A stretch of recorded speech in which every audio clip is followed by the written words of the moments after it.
ओम शांति। 11/3/2025 की मुरली है। मुख्य रूप से बाबा ने कहा, निश्चय पर युद्ध के मैदान में माया सबसे पहला वार करती है। चलते चलते निश्चय तोड़ देती है, इसलिए हार खा लेते हैं।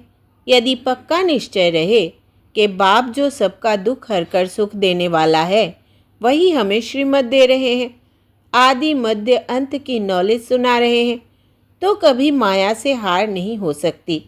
आगे कहा, नष्टो मोहाबन बाप को याद करना है। कुटुंब परिवार में रहते विश्व का मालिक बनने के लिए मेहनत करनी है। अवगुणों को छोड़ते जाना है। अपनी ऐसी चलन रखनी है जो सब देखकर फॉलो करे। कोई भी विकार अंदर ना रहे, यह जांच करनी है। अब सुनते हैं महावाक्यों को विस्तार से। बाबा ने कहा, मीठे बच्चे, बाप आए हैं तुम बच्चों को सुख चैन की दुनिया में ले चलने। चैन है ही शांति धाम और सुख धाम में। प्रश्न है, इस युद्ध के मैदान में माया सबसे पहला वार किस बात पर करती है? उत्तर है, निश्चय पर। चलते चलते निश्चय तोड़ देती है, इसलिए हार खा लेते हैं। यदि पक्का निश्चय रहे कि बाप जो सबका दुख हरकर सुख देने वाला है, वही हमें श्रीमत दे रहे हैं, आदि मध्य अंत की नॉलेज सुना रहे हैं, तो कभी माया से हार नहीं हो सकती। गीत है इस पाप की दुनिया से। ओम शांति। किसके लिए कहते हैं? कहाँ ले चलो, कैसे ले चलो, यह दुनिया में कोई भी नहीं जानते।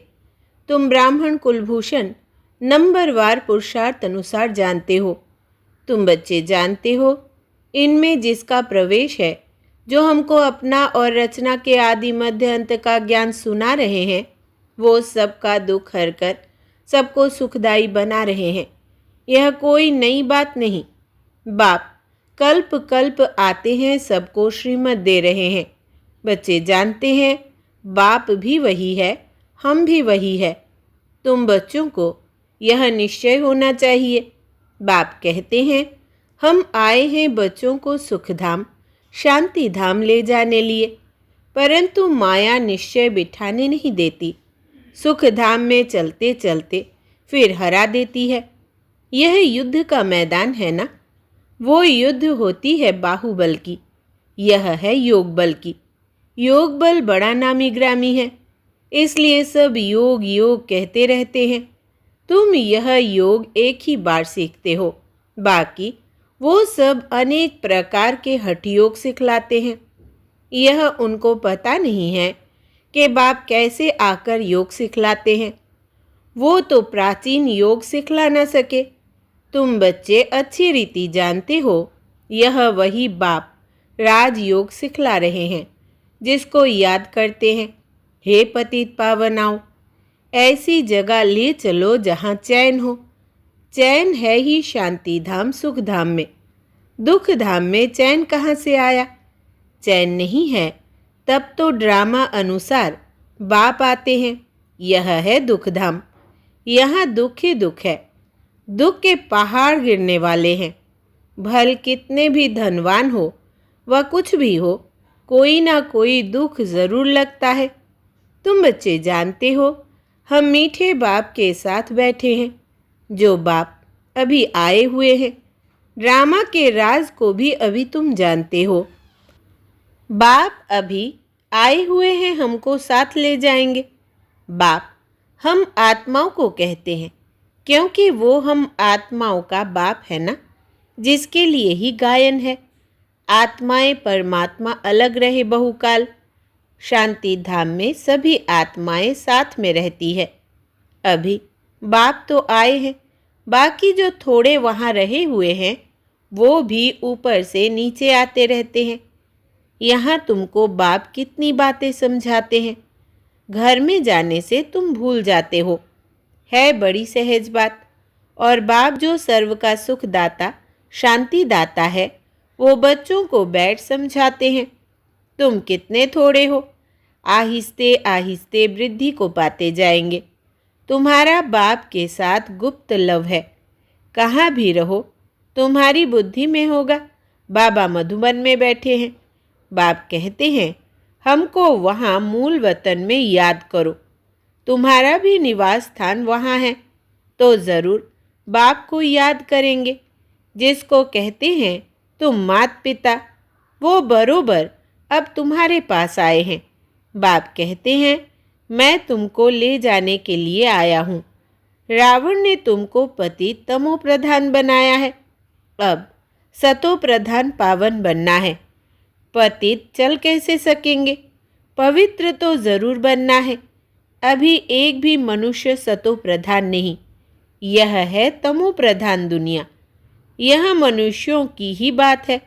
मनुष्यों के लिए ही सतो प्रधान सतो रजो तमो का राज समझाया जाता है। बाप बच्चों को ही समझाते हैं। यह तो बहुत इजी है। तुम आत्माएं अपने घर में थी, वहाँ तो सब पावन आत्माएं रहती है। अपवित्र तो वहाँ रह ना सके। उसका नाम ही है मुक्ति धाम। अभी बाप तुमको पावन बनाए भेज देते हैं, फिर तुम पाठ बजाने के लिए सुख धाम में आते हो। सतो रजो तमो में तुम आते हो। पुकारते भी है बाबा हमको वहाँ ले चलो जहाँ चैन हो। साधु संत आदि किसको भी यह पता नहीं है कि चैन कहाँ मिल सकता है। अभी तुम बच्चे जानते हो सुख शांति का चैन हमको कहाँ मिलेगा। बाबा अभी हमको 21 जन्मों के लिए सुख देने के लिए आए हैं। बाकी जो पीछे आते हैं उन सबको मुक्ति देने आए हैं। देरी से जो आते हैं उनका पाठ ही थोड़ा है। तुम्हारा पाठ है सबसे बड़ा। तुम जानते हो हमने 84 जन्मों का पाठ बजाए अभी पूरा किया है। अभी चक्र पूरा होता है। सारे पुराने झाड़ को पूरा होना है। अभी तुम्हारी यह गुप्त गवर्नमेंट दैवी झाड़ का कलम लगा रही है। वे लोग तो जंगली झाड़ों का कलम लगाते रहते हैं। यहाँ बाप कांटों से बदल दैवी फूलों का झाड़ बना रहे हैं। वो भी गवर्नमेंट है, यह भी गुप्त गवर्नमेंट है। वो क्या करते हैं और यह क्या करते हैं, फर्क तो देखो कितना है। वो लोग समझते कुछ भी नहीं है। झाड़ों का सैंपलिंग लगाते रहते हैं। वो जंगली झाड़ तो अनेक प्रकार के हैं। कोई किसका कलम लगाते हैं, कोई किसका। अभी तुम बच्चों को बाप फिर से देवता बना रहे हैं। तुम सतो प्रधान देवता थे, फिर 84 का चक्र लगाकर तमो प्रधान बने हो। कोई सदैव सतो प्रधान रहे ऐसे होता ही नहीं है। हर चीज़ नई से फिर पुरानी होती है। तुम 24 कैरेट सोना थे, अब 9 कैरेट सोने के जेवर बन गए हो। फिर 24 कैरेट बनना है। आत्माएं ऐसी बनी है ना, जैसा सोना वैसा जेवर होता है। अभी सब काले सांवरे बन गए हैं। इज्जत रखने के लिए काला अक्षर ना कर सांवरा कह देते हैं। आत्मा सतो प्रधान प्योर थी, फिर कितनी खाद पड़ गई है। अभी फिर प्योर होने के लिए बाबा युक्ति भी बतलाते हैं। यह है योग अग्नि। इनसे ही तुम्हारी खाद निकल जाएगी। बाप को याद करना है। बाप खुद कहते हैं मुझे इस प्रकार याद करो, पतित पावन मैं हूँ। तुमको अनेक बार हमने पतित से पावन बनाया है। यह भी पहले तुम नहीं जानते थे, अभी तुम समझते हो। आज हम पतित हैं, कल फिर पावन होंगे। उन्होंने तो कल्प की आयु लाखों वर्ष लिख मनुष्यों को घोर अंधियारे में डाल दिया है। बाप आकर अच्छी रीति सब बातें समझाते हैं। तुम बच्चे जानते हो हमको कौन पढ़ाते हैं। ज्ञान का सागर पतित पावन बाप, जो सभी का सद्गति दाता है। मनुष्य भक्ति मार्ग में कितनी महिमा गाते हैं, परंतु उसका अर्थ कुछ भी नहीं जानते हैं। स्तुति करते हैं तो सभी को मिलाकर करते हैं, जैसे गुड़गुड़धानी कर देते हैं। जिसने जो सिखाया वो कंठ कर लिया। अब बाप कहते हैं जो कुछ सीखे हो वो सब बातें भूल जाओ, जीते जी हमारा बनो। गृहस्थ व्यवहार में रहते भी युक्ति से चलना है। याद एक बाप को ही करना है, उनका तो है ही हठ योग, तुम हो राजयोगी। घर वालों को भी ऐसी शिक्षा देनी है, तुम्हारी चलन को देख ऐसा फॉलो करे। कभी आपस में लड़ना झगड़ना नहीं है, अगर लड़ेंगे तो और सब क्या समझेंगे। इनमें तो बहुत क्रोध है, तुम्हारे में कोई भी विकार ना रहे। मनुष्यों की बुद्धि को चट करने वाला है बाइस्कोप सिनेमा। यह ऐसा एक हेल है, वहाँ जाने से ही बुद्धि चट हो जाती है। दुनिया में कितना गंध है। एक तरफ गवर्नमेंट कायदे पास कराती है कि 18 वर्ष के अंदर कोई शादी ना करे, फिर भी ढेर की ढेर शादियां होती रहती है। कच्छ अर्थात गोद में बच्चे को बिठाए शादी कराते रहते हैं। अभी तुम जानते हो, बाबा हमको इस छीछी दुनिया से ले जाते हैं, हमको स्वर्ग का मालिक बनाते हैं। बाप कहते हैं नष्टो मुहा बन जाओ, सिर्फ मुझे याद करो। कुटुंब परिवार में रहते हुए मेरे को याद करो। कुछ मेहनत करेंगे तब तो विश्व का मालिक बनेंगे। बाप कहते हैं माँ में कम याद करो और आसुरी गुण छोड़ो। रोज रात्रि को अपना पोता मेल निकालो, यह तुम्हारा व्यापार है। यह विरला कोई व्यापार करे। 1 सेकंड में कंगाल को सिरताज बना देते हैं। यह जादू ठहराना, ऐसे जादूगर का तो हाथ पकड़ लेना चाहिए जो हमको योग बल से पतित से पावन बनाते हैं। दूसरा कोई बना न सके। गंगा जी से कोई पावन बन नहीं सकता। तुम बच्चों में अभी कितना ज्ञान है, तुम्हारे अंदर खुशी होनी चाहिए। बाबा फिर से आया हुआ है। देवियों के भी कितने चित्र आदि बनाते हैं, उनको हथियार देकर भयंकर बना देते हैं। ब्रह्मा को भी कितनी भुजाएं देते हैं। अब तुम समझते हो, ब्रह्मा की भुजाएं तो लाखों होंगी। इतने सब ब्रह्मा कुमार कुमारियाँ, यह बाबा की उत्पत्ति है ना। तो प्रजापिता ब्रह्मा की इतनी भुजाएं हैं। अब तुम हो रूप बसंत, तुम्हारे मुख से सदैव रत्न निकलने चाहिए, सिवाय ज्ञान रत्न और कोई बात नहीं। इन रत्नों की कोई वैल्यू कर नहीं सकते। बाप कहते हैं मन मना भव। बाप को याद करो तो देवता बनेंगे। अच्छा, मीठे मीठे सिकिलधे बच्चों प्रति माता पिता बाप दादा का याद प्यार और गुड मॉर्निंग। रूहानी बाप की रूहानी बच्चों को नमस्ते। हम रूहानी बच्चों की रूहानी बाप दादा को याद प्यार, गुड मॉर्निंग और नमस्ते बाबा नमस्ते। रात्रि क्लास 11/3/68। तुम्हारे पास प्रदर्शनी का उद्घाटन करने लिए बड़े बड़े लोग आते हैं। वो सिर्फ इतना समझते हैं कि भगवान को पाने लिए इन्होंने यह अच्छा रास्ता निकाला है। जैसे भगवान की प्राप्ति के लिए सत्संग आदि करते हैं, वेद पढ़ते हैं, वैसे यह भी इन्होंने यह रास्ता लिया है। बाकी यह नहीं समझते कि इन्हों को भगवान पढ़ाते हैं। सिर्फ अच्छा कर्म करते हैं, पवित्र है और भगवान से मिलते हैं। इन देवियों ने अच्छा रास्ता निकाला है। बस जिनसे उद्घाटन कराया जाता है वो तो अपने को बहुत ऊंच समझते हैं। कोई बड़े बड़े आदमी बाबा के लिए समझते हैं कोई महान पुरुष है, उनसे जाकर मिले। बाबा तो कहते हैं पहले फॉर्म भरकर भेजो। पहले तो तुम बच्चे उनको बाप का पूरा परिचय दो। परिचय बिगर क्या आकर करेंगे।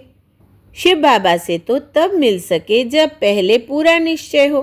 बगैर पहचान मिलकर क्या करेंगे। कई साहूकार आते हैं, समझते हैं हम इन्हें कुछ देवे। गरीब कोई 1 रुपया देते हैं, साहूकार 100 रुपया देते हैं। गरीबों का 1 रुपया वैल्यूएबल हो जाता है। वे साहूकार लोग तो कब याद की यात्रा में यथार्थ रीति रह न सके, वो आत्म अभिमानी बन न सके। पहले तो पतित से पावन कैसे बनना है यह लिख कर देना है। तमो प्रधान से सतो प्रधान बनना है। इसमें प्रेरणा आदि की कोई बात ही नहीं। बाप कहते हैं माँ में कम याद करो तो जंक निकल जाए। प्रदर्शनी आदि देखने आते हैं, परंतु फिर 2-3 बारी आकर समझे तब समझना चाहिए इनको कुछ तीर लगा है। देवता धर्म का है, इसने भक्ति अच्छी की है, भल कोई को अच्छा लगता है, परंतु लक्ष्य को पकड़ा नहीं है तो वो किस काम का। यह तो तुम बच्चे जानते हो, ड्रामा चलता रहता है। जो कुछ चल रहा है बुद्धि से समझते हैं क्या हो रहा है। तुम्हारी बुद्धि में चक्र चलता रहता है, रिपीट होता रहता है। जिन्होंने जो कुछ किया है सो कहते हैं। बाप कोई से लेवे ना लेवे उनके हाथ में है। भल अभी सेंटर्स आदि खुलते हैं, पैसे काम में आते हैं। जब तुम्हारा प्रभाव निकलेगा फिर पैसा क्या करेंगे। मूल बात है पतित से पावन बनना। वो तो बड़ा मुश्किल है, इसमें लग जाए। हमको तो बाप को याद करना है। रोटी खावे और बाप को याद करे। समझेंगे पहले हम बाप से वर्षा तो लेवे। हम आत्मा है, पहले तो यह पक्का करना चाहिए। ऐसे जब कोई निकले तब तीखी दौड़ी पहन सके। वास्तव में तुम बच्चे सारे विश्व को योग बल से पवित्र बनाते हो तो कितना बच्चों को नशा रहना चाहिए। मूल बात है ही पवित्रता की। यहाँ पढ़ाया भी जाता है और पवित्र भी बनना होता है, स्वच्छ भी रहना है। अंदर में और कोई बात याद नहीं रहनी चाहिए। बच्चों को समझाया जाता है अशरीरी भव। यहाँ तुम पार्ट बजाने आए हो, सभी को अपना अपना पार्ट बजाना ही है। यह नॉलेज बुद्धि में रहनी चाहिए। सीढ़ी पर भी तुम समझा सकते हो। रावण राज्य है ही पतित, राम राज्य है पावन। फिर पतित से पावन कैसे बने, ऐसी ऐसी बातों में रमण करना चाहिए। इसको ही विचार सागर मंथन कहा जाता है। 84 का चक्र याद आना चाहिए। बाप ने कहा है मुझे याद करो। यह है रूहानी यात्रा। बाप की याद से ही विकर्म विनाश होते हैं। उन जिस्मानी यात्राओं से और ही विकर्म बनते हैं। बोलो, यह तावीज़ है। इनको समझेंगे तो सभी दुख दूर हो जाएंगे। तावीज़ पहनते ही है दुख दूर होने लिए। अच्छा, मीठे मीठे सिकिलदे बच्चों प्रति माता पिता बाप दादा का याद प्यार और गुड नाइट। धारणा के लिए मुख्य सार। पहला, नष्टो मोहाबन बाप को याद करना है। कुटुंब परिवार में रहते विश्व का मालिक बनने लिए मेहनत करनी है। अवगुणों को छोड़ते जाना है। दूसरा, अपनी ऐसी चलन रखनी है जो सब देखकर फॉलो करे। कोई भी विकार अंदर ना रहे, यह जांच करनी है। वरदान है डबल सेवा द्वारा अलौकिक शक्ति का साक्षात्कार कराने वाले विश्व सेवाधारी भव। विस्तार है, जैसे बाप का स्वरूप ही है विश्व सेवक, ऐसे आप भी बाप समान विश्व सेवाधारी हो। शरीर द्वारा स्थूल सेवा करते हुए मनसा से विश्व परिवर्तन की सेवा पर तत्पर रहो। एक ही समय पर तन और मन से इकट्ठी सेवा हो। जो मनसा और कर्मणा दोनों साथ साथ सेवा करते हैं, उनसे देखने वालों को अनुभव व साक्षात्कार हो जाता कि यह कोई अलौकिक शक्ति है। इसलिए इस अभ्यास को निरंतर और नेचुरल बनाओ। मनसा सेवा के लिए विशेष एकाग्रता का अभ्यास बढ़ाओ। स्लोगन है, सर्व प्रति गुण ग्राहक बनो लेकिन फॉलो ब्रह्मा बाप को करो। सर्व प्रति गुण ग्राहक बनो लेकिन फॉलो ब्रह्मा बाप को करो। अच्छा, अव्यक्त इशारे, सत्यता और सभ्यता रूपी कल्चर को अपनाओ। अब स्वच्छता और निर्भयता के आधार से सत्यता द्वारा प्रत्यक्षता करो। मुख से सत्यता की ऑथोरिटी स्वतः ही बाप की प्रत्यक्षता करेगी। अभी परमात्म बम अर्थात सत्य ज्ञान द्वारा धरणी को परिवर्तन करो। इसका सहज साधन है सदा मुख पर व संकल्प में निरंतर माला के समान परमात्म स्मृति हो। सबके अंदर एक ही धुन हो, मेरा बाबा। संकल्प, कर्म और वाणी में यही अखंड धुन हो, यही अजपा जाप हो। जब यह अजपा जाप हो जाएगा तब और सब बातें स्वतः ही समाप्त हो जाएगी। अच्छा, ओम शांति।